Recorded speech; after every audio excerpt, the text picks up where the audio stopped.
una identificación, una responsabilidad con ese centro de trabajo.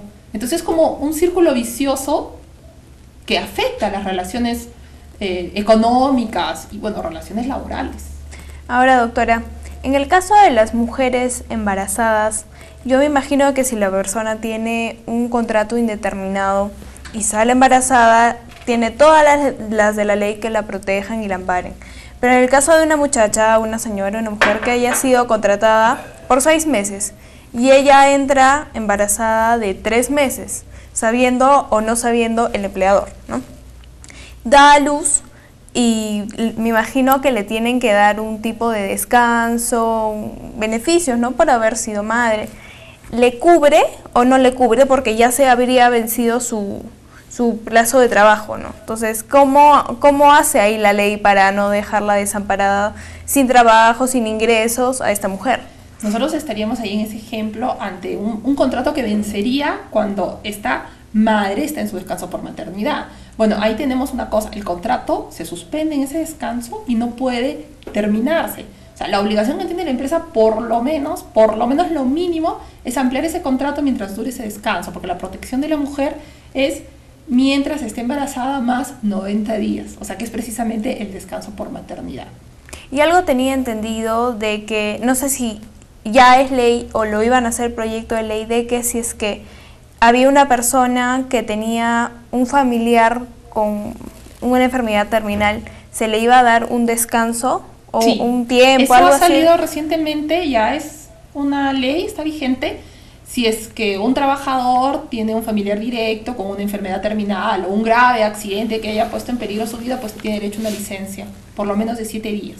Eso sí, es un avance, una gran consideración para el trabajador que tiene que asistir a un familiar directo. Ahora, doctora, yo le hago una pregunta porque tú, muy feminista, te preocupas de las mujeres embarazadas y las dos son mujeres. Por supuesto.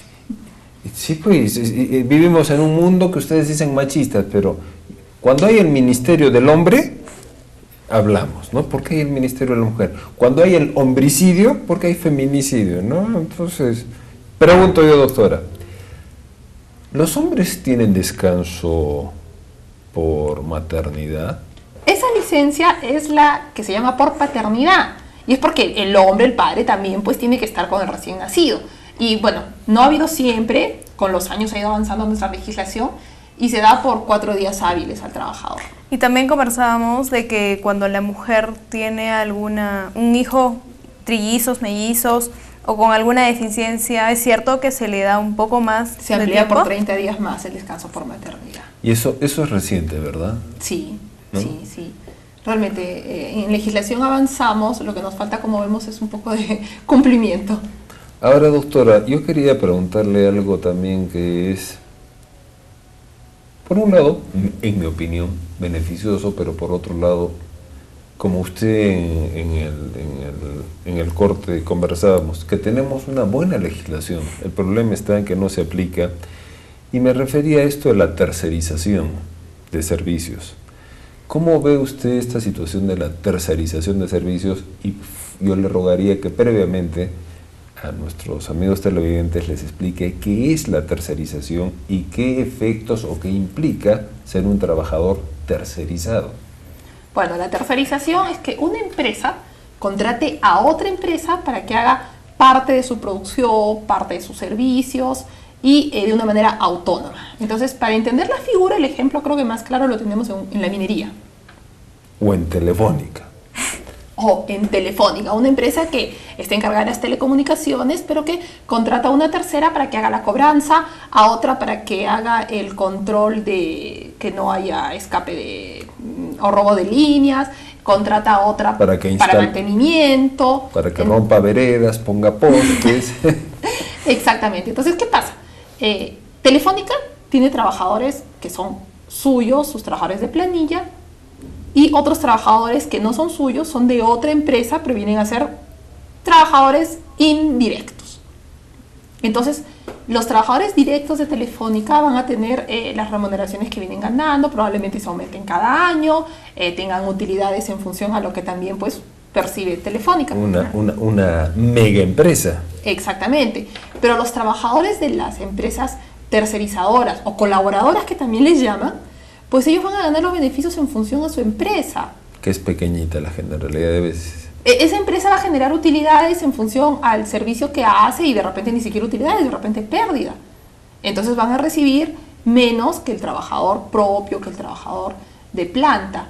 Ahora, la tercerización es una figura que siempre ha estado presente en nuestra legislación y en nuestra realidad, porque ya también con las empresas transnacionales que entran, viendo cómo es la globalización, cómo es en otros países, pues son figuras que no creo que se lleguen a eliminar, sino lo que falta es un mayor control, mejorar esa legislación para que esos trabajadores pues perciban iguales beneficios o semejantes beneficios a los trabajadores de la empresa principal. Ahora, doctora, si es que no le he entendido mal, y en mi opinión es lo siguiente. Si yo tengo una empresa que se dedica, no sé, a la compra-venta de bizcochos, y tengo un cortocircuito, pues voy a contratar a alguien que me arregle eso, y sería ilógico que alguien que fabrica bizcochos tenga en su planilla a un electricista o a un albañil. Pero en el caso, por ejemplo, de lo que estamos hablando de Telefónica o en el caso de las mineras, Telefónica siempre se le van a romper los cables. Telefónica siempre con el sol de Arequipa se le van a quemar los cables, ¿no? Y hay que cambiarlos. Telefónica siempre va a tener problemas con sus instalaciones y va a tener que arreglarlo. Entonces la pregunta es, ¿por qué esos trabajadores que hacen un trabajo estable para Telefónica son tercerizados? Porque yo entiendo que Telefónica no va a necesitar un arquitecto que esté en planilla para hacerles su local. Cuando uno llama por teléfono, le indico cuál es el local que está más cerca. Es el de la calle Los Arces, ¿no? Y si uno vive en Sachaca, en Sabandía, en Characato o en Chihuahua, siempre le dicen que el más cercano es el de Los Arces porque es el único que tiene. Entonces, no necesita un arquitecto. Pero los otros, los que ponen los cables y eso, sí es permanente. La pregunta es, ¿por qué están tercerizados? Porque acá juega la libertad de empresa. La ley lo está permitiendo. Porque con la concepción de empresa que tenemos, bueno, creo que a partir de los años 50 en adelante, la empresa se perfecciona con su actividad principal. Pero hay otras actividades secundarias que las delega a otro porque ese otro se especializa en eso. Entonces ya es una tendencia mundial. Es también, como digo, la libertad de empresa de hacerlo por sí mismo o de contratar a otro. ¿Por qué? Porque pueden creer que ese otro lo va a hacer mejor porque es especialista, porque va a reducir costos, va a reducir organización. Entonces, por esos factores es que está permitido. Y doctora, ¿cómo es en el caso de la discriminación en las empresas? Una persona que por factores religiosos, sociales, culturales, raciales, etcétera, etcétera, no le dan un puesto de trabajo teniendo, digamos, una mejor experiencia laboral o un mejor currículum. O ya estando dentro de la empresa, al ingresar un cambio de jefe o alguna circunstancia así, despiden a esa persona solamente por alguno de esos factores discriminatorios. La persona, ¿qué debe hacer? ¿Qué puede hacer? ¿Cómo la Constitución o las leyes la pueden proteger o cuidar? Ahí tenemos dos casos que tú lo has diferenciado. Uno al ingresar al empleo y otro cuando uno ya está dentro del empleo. Entonces, si hay discriminación en la oferta de empleo, lo que tiene que hacer esa persona es recurrir al Ministerio de Trabajo, se va a hacer una pequeña investigación y probablemente esta empresa sea multada y se le va a exigir que no haya esa discriminación para esa convocatoria. Ahora, cuando el trabajador ya está laborando y lo están despidiendo o no necesariamente despidiendo, pero él está viéndose afectado por esa discriminación, entonces él puede recurrir, si es que está laborando, es un acto de hostilidad. Entonces él tiene que hacer valer su derecho, él tiene que emplazar a la empresa y decir, empresa, me estás discriminando por tal motivo, es un acto de hostilidad, corrígete, si no voy a hacer lo que dice la ley. O sea, voy a recurrir al Poder Judicial para que te pongan una multa, voy a pedir el cese de hostilidades. Pero si ya se volvió irremediable y es despido, esa persona puede pedir la reposición a su puesto de trabajo. O sea, es un despido que merece la reposición porque se está vulnerando algo pues que no, derechos fundamentales de la persona. Doctora, le cuento que nos quedan 9 segundos. Exacto. Lo que yo quisiera pedirle es que haga un alcance al sector laboral del país y en especial de la región Arequipa, dirigida tanto a empresas como a trabajadores y qué consejo puede darles para mejorar la región Arequipa, que yo creo que esa es la razón de ser de todos los que vivimos bajo este cielo. Vivir en una ciudad más civilizada, una ciudad con mayor, no crecimiento, sino progreso. Entonces, ¿qué nos podría dar como consejo? Lo que yo invocaría es la responsabilidad social del empresario. No solamente el gran empresario, la minería, la gran empresa tiene responsabilidad social con su comunidad, sino eso parte hasta del pequeño empresario para esa persona que contrata una pequeña panadería, una tienda, una empresa de ventas. Responsabilidad social es precisamente esa persona que está colaborando con nosotros, pues darle lo que la ley manda. No darle más si es que no se puede, pero tampoco darle menos. Y también en la parte trabajadora, y sobre todo a los jóvenes que empiezan, es también poner esa responsabilidad, ese empeño, esa identificación con esa empresa, porque de repente algún día ese joven va a ser empresario.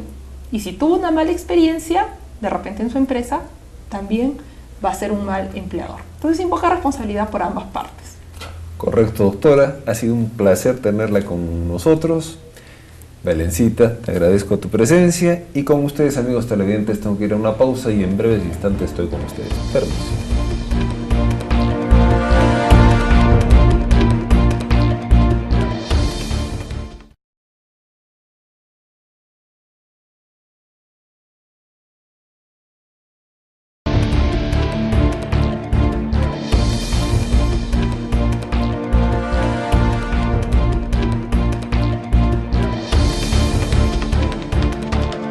Amigos televidentes, acabamos de tener la grata compañía de la doctora Jessica Pizarro Delgado, quien en su calidad de especialista en derecho laboral nos ha hecho notar que el Perú cuenta con muy buenas leyes en el ámbito laboral y yo creo que se va poniendo un poco a la vanguardia en lo que es cuestión laboral y social al mismo tiempo, la fusión de ambas, ¿no? Cuando nos ha conversado del descanso paternal, en el caso de paternidad, perdón, en el caso del nacimiento de un niño, de una pareja, que se ha aumentado más tiempo cuando la madre tiene más de un niño o el niño desafortunadamente no viene tan sano como uno deseara. En fin, la normatividad peruana es buena, pero también nos hace notar por otro lado que existe gran abuso de parte de los empresarios, quienes si pudieran sacar látigo, grilletes y ponerlos en una galera o en un socavón al estilo de la cueva de Platón, lo haría. Pero no todo queda en el lado del empresario, también está en el lado del trabajador, porque los trabajadores a veces son abusivos, flojos. Muchos de ellos quieren cambiarse de nombre y de llamarse Juan, quieren llamarse Robertos. Entonces también trae ese tipo de confrontación, de conflicto, que muchas veces ese conflicto, como nos decía la doctora, puede terminar en el Poder Judicial, pero ella también nos decía que antes de eso, y quizás a veces con la asesoría o con la colaboración de lo que es la autoridad del trabajo, la inspección del trabajo, antes de ir a un proceso judicial, se puede buscar los medios alternativos de solución de conflictos, como puede ser un arbitraje, una conciliación extrajudicial, que creo podría ser mejor.